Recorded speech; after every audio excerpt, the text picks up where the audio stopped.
আওয়ামী লীগ সাধারণ সম্পাদক ওবায়দুল কাদের বলেছেন, দেশবিরোধী অপশক্তির ষড়যন্ত্র এখনো চলছে দেশে বিদেশে।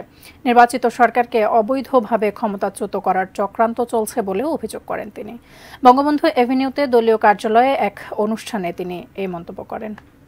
আজকে বাংলাদেশ বিরোধী ষড়যন্ত্র শুধু দেশে নয়,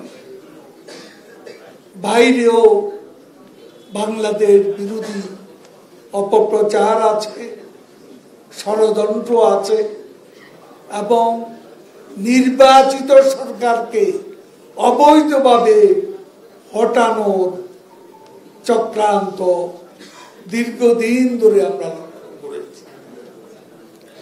আমাদের নির্বাচন প্রক্রিয়া